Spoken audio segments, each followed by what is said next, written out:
Welcome. We are looking forward to worshiping again in person in Grace's Sanctuary. And in preparation for that, we want to take you through how you're going to be entering the church and what it's going to be like and the new things that are going to be happening. The first thing you'll see is that the sanctuary steps have been blocked off. We're asking everyone to enter through the office lobby, and we're also asking everyone to be wearing a mask. So let us go on in and see the other things that will happen as you enter church now.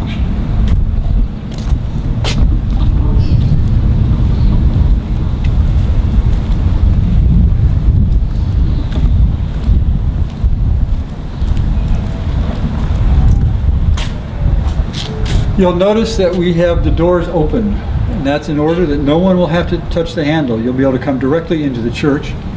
And as you do that, you will see that the first thing you'll see is an usher, and he will or she will log you in and check you off. And this is going to be our communion record, as well as if we ever need to be able to contact people who were at a given service. So let's come on in.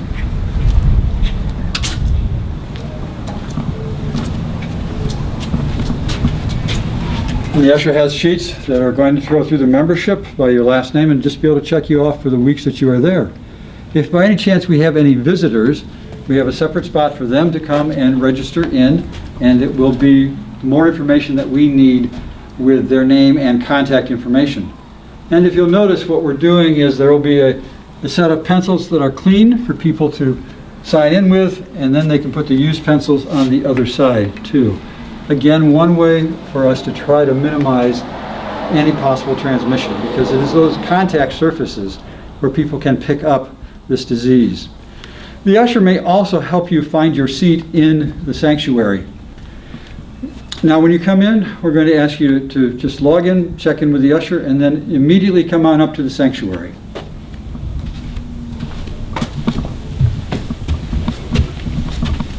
So in addition to having the doors open, we're going to ask you to touch as few things as possible. And if you don't need the railings, the hand railings coming up the stairs, please don't touch them. But if you do, please do, because we want you to be safe and secure.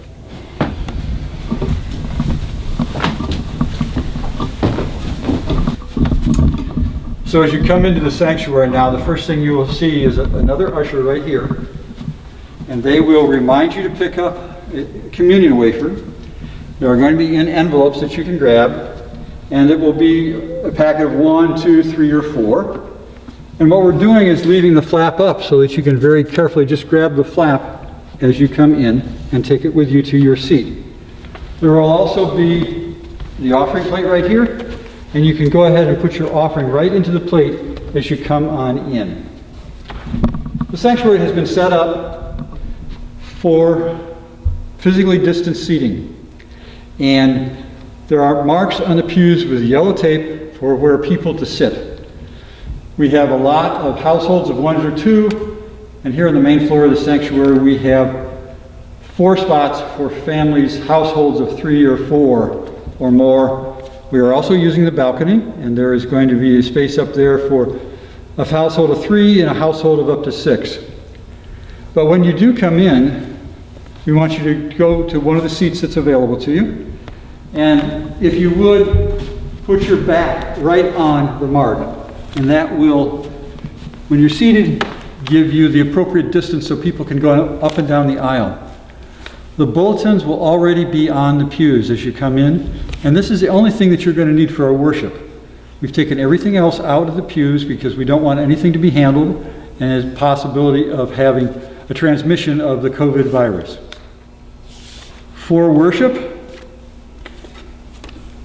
we are having a number of speaking parts, and it's okay for you to voice them. They'll all be here in the bulletin. We don't need to speak loudly at this time because the louder we speak, the more transmission there is in droplets and in aerosols. And that is also the reason that we're not going to be singing during worship. Studies have found that singing can project those droplets and aerosols 20, 27 feet, something like that. And so we're not going to be participating in our congregational singing. We are going to have music during the worship, and we'll have some singing recorded that's played during the worship. But it is in having to breathe out, to be loud in our singing, you also have to breathe in and have that breath to give out. And so it is just a much more activity that's risky, and we're not going to do it at this time. So during worship, we will have a number of times when the congregation will be standing and seating, a little bit different than in the past because we will not be standing to be singing it, and most of the time you will be seated during what was our hymn time. When it comes to communion, we're having communion in what's called one kind. And this is a long tradition of the church that if you receive communion in one of the elements, you have received all of the gifts of graces of God in that element. And in fact, in Lutheran tradition, it is the promises of God, the words of God that are important, and the earthly element helps us to realize it and experience it. So at the beginning of communion, I will ask you to take your wafer out of your envelope and to hold it in your hand. And then we will have our communion liturgy, and the elements will be blessed, all of us together.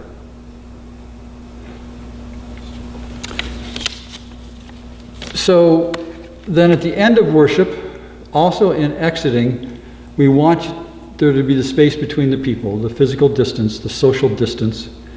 And so we're going to have the people in the front of the church leave the church first. And as they stand up to leave, people behind them, please wait until they've gotten enough space away that you can have that physical distance in order to have that safety that we're working to maintain for you and for them. After you've exited the church, we would like you to continue on outside and not gather down here in the office lobby. That allows more people to get out promptly. You can have your conversations out there, and that is slightly safer to have the conversations with people out in the open air. So thank you very much for that. And I think we'll take a look at one last request we have for you. The restrooms that we're going to have available are the ones here off the office lobby next to the fellowship hall. The women's and men's here, and the additional second women's that's over there. We do ask you to only have one household in the restroom at a time. And we also ask you to use the sanitizing wipes that are in the restroom to wipe off anything that you've touched. So remember the toilet handle or urinal handle, remember the faucets on the sink that you use, even the top of the soap dispenser, and on the door inside and out. And then there is a wastebasket outside the door for you to put those sanitizing wipes in. So we'll take a quick look at the men's restroom.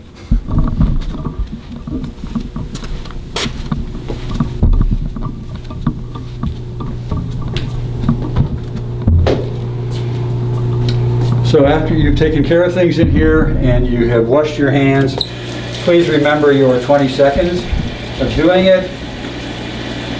And there are the signs here that give you some help and hints about how to wash your hands. And make sure you get everything, get in there and get your thumbs, get the back of your hand, get underneath the fingernails as much as you can, and then rinse off. So your job next time, David, is to count the seconds. Sounds good.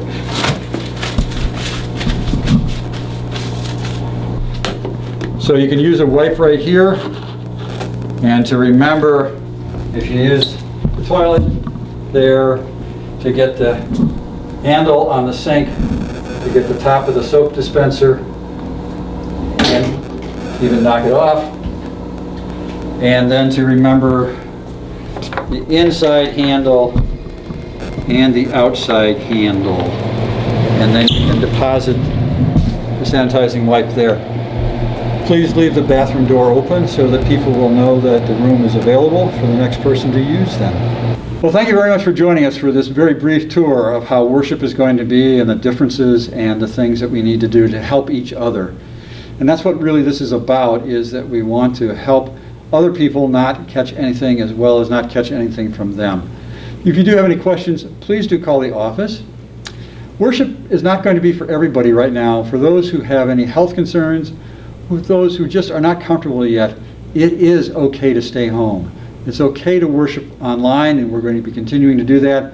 If you don't have that capability, the DVDs are available, or you can just read through the Sunday bulletin that you will be receiving both email and through the U.S. mail. and that is a way to be connected and worshiping our God. So thank you very much. Please call if you have any questions or concerns. We'll see you one way or another at worship now or in the future. Blessings.